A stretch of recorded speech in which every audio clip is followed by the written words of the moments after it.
महाराष्ट्र राज्याचे उपमुख्यमंत्री आदरणीय एकनाथ शिंदे साहेब, कोल्हापूर जिल्ह्याचे पालकमंत्री व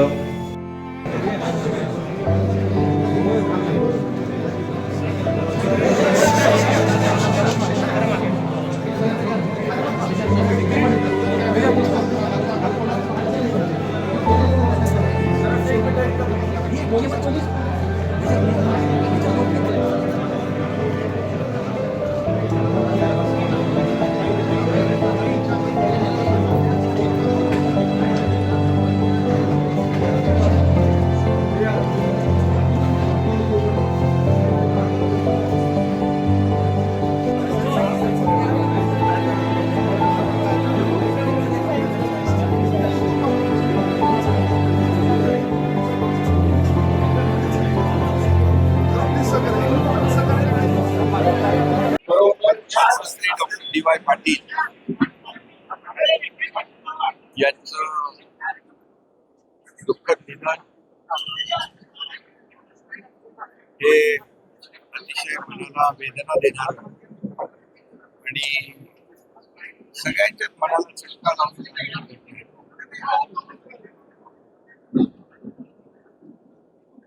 त्यांनी आपल्या आयुष्यामध्ये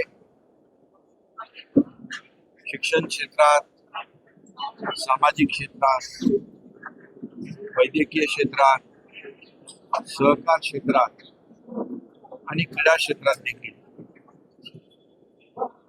बरेच जे काम केले ते महाराष्ट्र किंवा देश कदापि विसरू शकणार नाही. आणि सर्वसामान्यांच्या दुःखामध्ये समरस होणारे व्यक्तिमत्व पद्मश्री डी.वाय. पाटील यांच्या रूपाने सातत्याने कार्यरत राहिले. ते पद्मश्री होते, ते बिहार, पश्चिम बंगाल, त्रिपुरा या राज्यांचे राज्यपाल देखील म्हणून त्यांनी काम केलं, विविध पदांवर काम केलं. परंतु त्यांचा सर्वसामान्य माणूस हा केंद्रबिंदू होता. एक शेतकरी कुटुंबातून जन्म घेतलेला, एक शून्यातून विश्व निर्माण करणारा अतिशय दुर्मिळ असं व्यक्तिमत्व आज आपल्यामध्ये नाही. Doctor DY. Patil medical college life बाजार या दुःख आणि वेदना देणारी ही घटना आहे. त्यांच्या अनेक आठवणी आहेत. ते मुख्यमंत्री असतानाच्या, अगोदरच्या, आताच्याही, आणि त्या कदापि आपण विसरू शकत नाही. बाळासाहेबांचे त्यांचे अतिशय जिव्हाळ्याचे संबंध होते. आम्हाला आठवत आहे की मुंबईमध्ये एक मेडिकल कॉलेज जेव्हा सुरू झालं त्यावेळेस मेडिकल कॉलेजला एक हॉस्पिटल पाहिजे अटॅच. बाळासाहेबांनी तात्काळ हे कॉलेज माझं आहे, आपलं आहे, आपल्या परिवारातलं, त्या भावनाने त्याला तात्काळ मंजुरी दिली. अशा अनेक घटना आहेत. सर्वांशी त्यांचे चांगले संबंध सलोख्याचे होते. अजात शत्रू म्हणून त्यांनी या महाराष्ट्रात, देशात काम केलं. मला देखील त्यांच्या डी.वाय. पाटील कॉलेजमधून डॉक्टरेट देण्याचं काम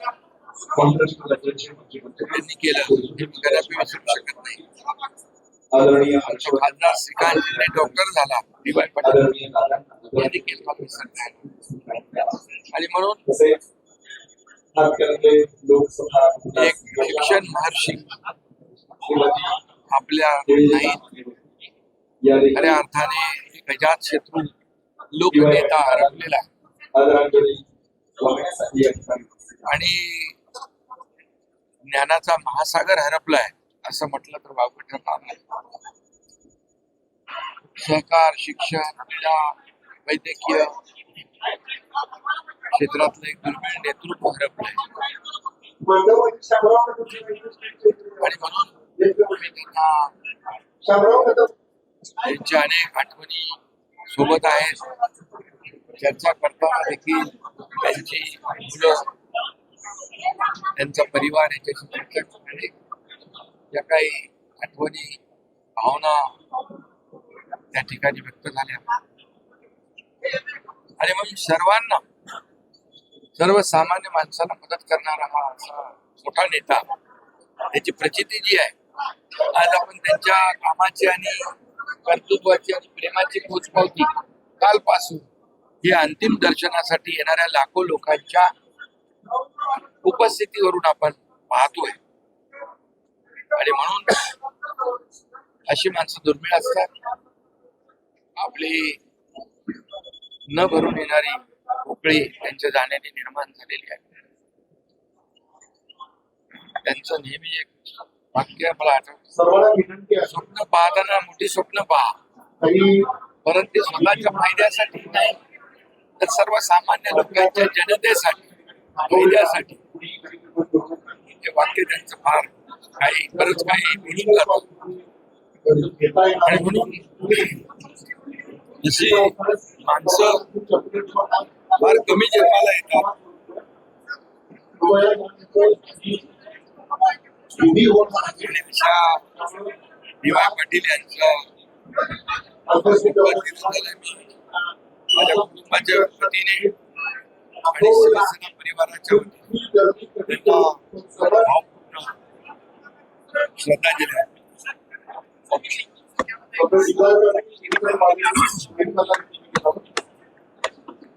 पद्मश्री डी.वाय. पाटिल,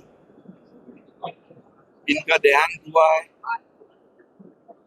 ये बहुत ही दुखद है, ये सभी के लिए वेदनादायी है, क्योंकि इन्होंने शिक्षा क्षेत्र में, आरोग्य क्षेत्र में, क्रीडा विभाग में, सहकार विभाग में जो अनमोल कार्य किया है, उसे महाराष्ट्र और देश भूल नहीं सकता. वो पद्मश्री भी थे, त्रिपुरा, बिहार, पश्चिम बंगाल के राज्यपाल भी रह चुके हैं. कई जिम्मेदारियां उन्होंने निभाई है, लेकिन उनका केंद्र बिंदु एक सामान्य आदमी वही थे. और इसलिए एक शिक्षण महर्षि हमने खोया है, एक ज्ञान का महासागर हमने खोया है, और एक सभी क्षेत्रों में कार्य करने वाला एक महान व्यक्ति हमने खोया है. इसलिए मैं हमारे परिवार की तरफ से और शिवसेना परिवार की तरफ उनको भावभीनी श्रद्धांजलि अर्पित करता हूं. साहेब